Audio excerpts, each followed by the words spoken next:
coming up towards 6:16 in Trinidad and Tobago. Well, during yesterday's show, we highlighted a viral video in one of our Trinbago Unite segments featuring, which actually featured on the TV6 News on Wednesday. It was a female students of Morva Lavendale Secondary performing acts of kindness. Well, we're joined now by their form teacher and someone who's no stranger to viral videos. Stephon Felmine is renowned for the Alphabet series on the platform TikTok, which combines his creativity and passion for learning. You might be familiar with it with our Patois segment, when he beat the ruler on the wall hard to talk about whichever letter it is. And he's obviously passionate about spreading and introducing Trinidad and Tobago's culture to new audiences. Before doing that, he should try and introduce it to the local audience as well, because a lot of people, when they hear these things, it's almost like we're talking about a different country, a different world. And you can see how passionate he is, how expressive he is. Well, he's here right now. Let's see how expressive and passionate he is in real now, and find out really what he's all about. Stephon, very good morning. Good morning, Fazio. You're embarrassing me so early in the morning, boy. Well, better late than never. Better now than... Let me say why you want me to start embarrassing you just before the show finishes? Use the boss. Use the boss. I'm glad you know that. Tell us about, you describe yourself as an edutainer. Because you're a school teacher, and I'm no doubt proud of what your students would have done with that viral video and so on. Explain what that means from your point of view as both an educator and an entertainer. Right, so an edutainer is just basically education through entertainment. So you want people to learn, and you want to capture that learning by using funny techniques. You remember if somebody tell you a joke, you kind of laugh and you tend to remember. Why cannot we make education the same way? So that is why I brand myself as an edutainer. And as you mentioned, like the Patois series, the Alphabet series, all of those had elements of curriculum in a sense, but it had a funny concept where people would tend to remember. So that's why people say, boy, I'm learning through your stuff, ting. So that's why I kind of brand myself as an edutainer. Okay, and I mentioned the Patois series. There's also the Bhojpuri series with Dr. Bimal, well, yes. With Dr. Visham Bimal. How does that work in the school environment? Because we have a school environment that there would have been changes along the way, but it's still stuck in that old world style of teaching and so on. Yeah. How do you see yourself as an edutainer in the school environment? I try to use my methods in my classroom. That's the most I could do for now. Hopefully, teachers could be inspired and see what I do and try to model it, critique it in a way. Because the days of textbook and just a teacher coming in class and page 55, them days done. You think so? I would like for it to be done, because you ever hear the talk about this Gen Z population, how difficult they are to work with? Yeah. Being in a classroom with a Gen Z population is very different. You have to keep them on their toes. And to me, the only way is try to mix education with entertainment. You can't have children sit down in a class for 30, 40 minutes just writing notes or just listening to your lecture. You have to have some form of entertainment, whether they play some kind of game, whether you just sit down and chat with them, whether you just do fun things with them. And that actually is part of something that we call in teaching the hidden curriculum. Yes. Do you get any pushback or any resistance from others in the teaching fraternity in your school environment, or anybody else who says, that is too unorthodox and it's almost like you're making the class like a lineman session sort of thing? Actually, no, because secondary school teachers have something to do, a course that we have to do called a postgraduate diploma in education. And you would not believe that a lot of the elements that I already use, they actually try to teach us in that course, because they know that teaching is evolving. And we have to go with the times, else we go stay behind, And from your own point of view, tell us about the video and the ideas that would have been developed in bringing about the video and the reaction to it. Yeah. So, World Kindness Day. Who even knows there is a day as World Kindness Day, right? So I don't know if you're familiar with the Kids in Need of Direction. Yes. So they would have had something where they wanted secondary schools to get involved in some sort of display of kindness. So you know me, I like the social media thing. So I let my form class know, hey, kind have something, I want all to do something. They took it upon themselves to do that. And in a million years, I would have never thought it would have gone viral, right? Because you could see in the video that they used simple, basic food items that they could afford. They use the fillers, they use water, they use a little juice, right? And they were able to do that with their own money, right? The only thing I do for Zero, and I want to make it clear, I put together the video. Okay. They did their own videotaping because it would have a fifth girl who was videotaping. They say, sir, put it together, no problem. And that was it. That is how it went. And I never thought in a million years that would have gone viral, to be honest with you. And I am glad it did. Indeed. I think it's generated quite a bit of good reaction as well. And therefore, from that, how does that translate into more engaged students in the classroom? Because that's, at the end of the day, that is what you want. Right. You don't want to just have entertainment for entertainment's sake, but it must translate into them benefiting from the general education environment. Right. So what I am trying to do since I'm at Mobile Lab until, I'm trying to rebrand the image. Now, you know what most people they say from people who come from them kind of areas? Sure. Depressed, you know, we are vilified, all this sort of thing.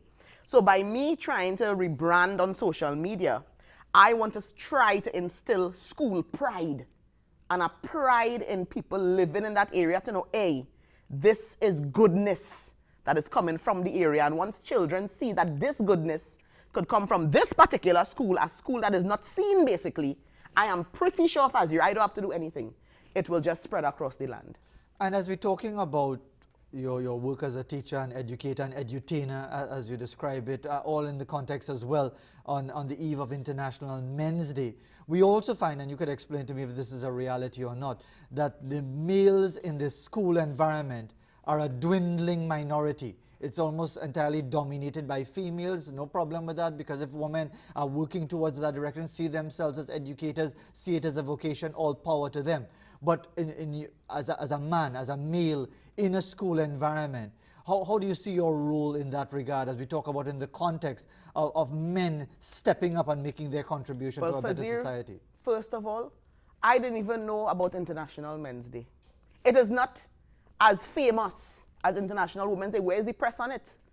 And fathers are some people that are very important in this life, especially with school children. I teach in a school environment where we have, let's say, 15 male teachers, and we have about 50 members of staff coming with children from homes that are fatherless.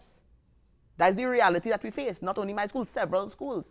And we have to be the role models for these young men, right? Because they have none at home. Let's be real. That is the reality that we face. So I want to encourage men, young men, to apply to teach. Not even to teach, but get into guidance counseling.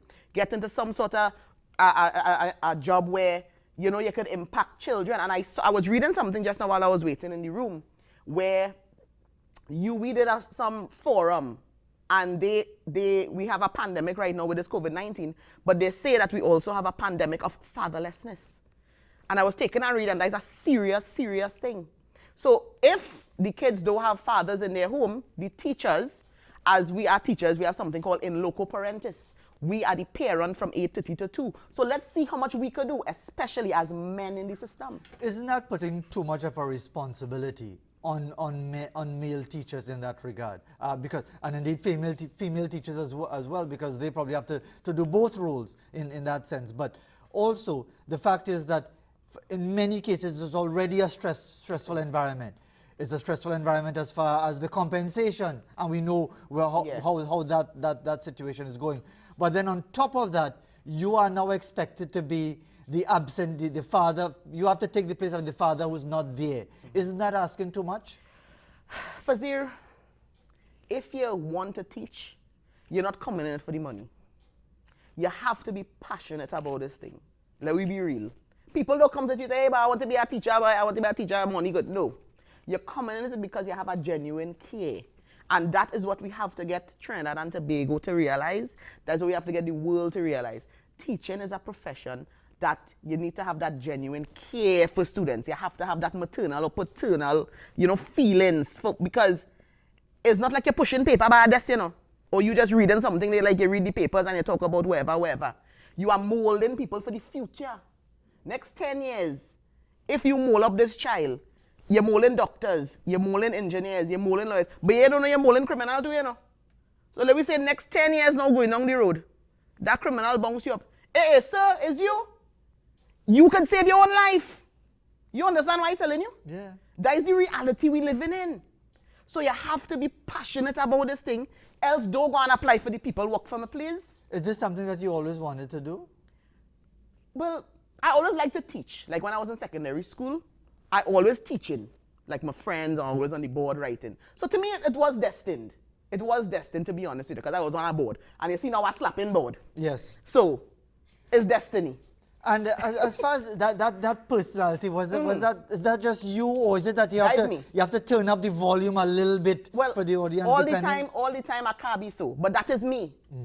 I could be very colloquial, but I could be very professional and speak to you in a high level capacity here as well, right?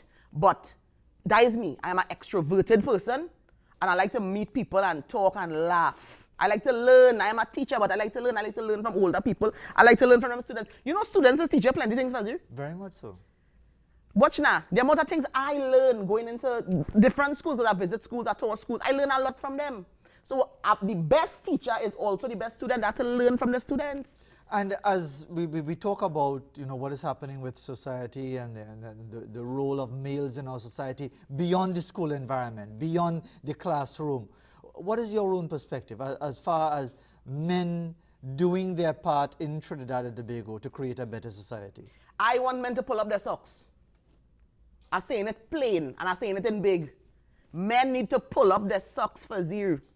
As I tell you, when you mold up these children, men have a lot to play. It have children growing up with grandmother, with father, with this one, with not father, grandmother, aunt, neighbor. Men have such a vital role. If the fathers or if the men in children's lives don't come to play, this country will be doomed. I am telling you, this country will they have to pull up their socks. Mind your children. And as far as performing those roles, there's also the other side of it that, and I'm sure when we go to our next interview in the first hour, because we have with us the president of the Fathers Association, Rondell Fields, with us as well, because there's the other perspective that men are demonized in society. And yes, we see the levels of violence, much of it, most of it perpetrated by men, but there are also good men and who don't get the attention they deserve. In the same way that you didn't know that we were on the eve of International Men's Day, most people wouldn't know it because it doesn't get the attention, it doesn't get the media attention, it doesn't get the sponsors coming on board to support it, which tells you that from a wider society's point of view, the issues related to men are not really that important. And that is reality. I mean, I speaking from the teaching perspective where I don't see men. But I know that there are very hardworking men out there, right? And we have to shed light on them too. Why are they a minority? We have to highlight them. We have to get sponsors on board. And we have to show what they're doing. As they say, Mr. Fields will be coming on. He has to highlight and try to, why do these hardworking men have to beg so much, these hardworking male parents? Because we know it has some slack women out there too that's not doing their job. But why they only focusing on the man all the time? There are men who doing their stuff, but then there are some men who not doing it. So we have to bridge the gap somehow. Else, as I tell you, the future of our country is doomed. And that sounds very depressing to talk about the future being doomed. But don't you get inspiration from your students? Of course. Because don't you think that they could actually repair things that we have allowed to deteriorate, or is it going to be too challenging for them? You see, you have to try. You have to try. What I could do in 5 years, remember they already had 10, 11 years coming up. Right. So I have to try now in this 5 years to see how I could bridge the gap. But then, when you have big man reaching 18 years in our school now, in Form 4 and Form 5, and you're trying to talk to them as big man and woman already, I had to just try and tell them to try to instill everything that I possibly could. So when they leave, they try to remember my voice and not the voice that they hear in home. The bad voice, as we say. Right? So it is challenging, but you have to try. T for try for zero. All right, T for try. So we're going with the alphabet lesson again. Yes. You know, you're not teaching all the time, you know. Yeah.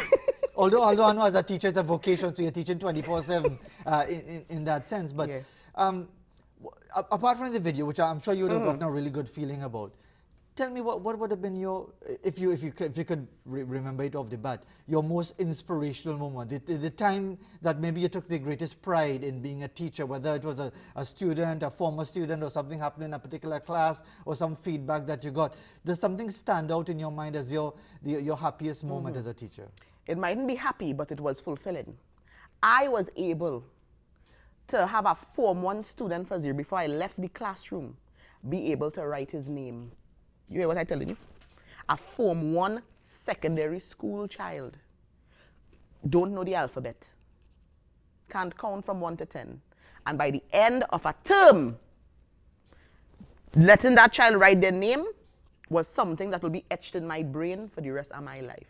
Because I know that I achieved something. It might sound small, but for that child, that was like winning $1 million. And I will always remember that.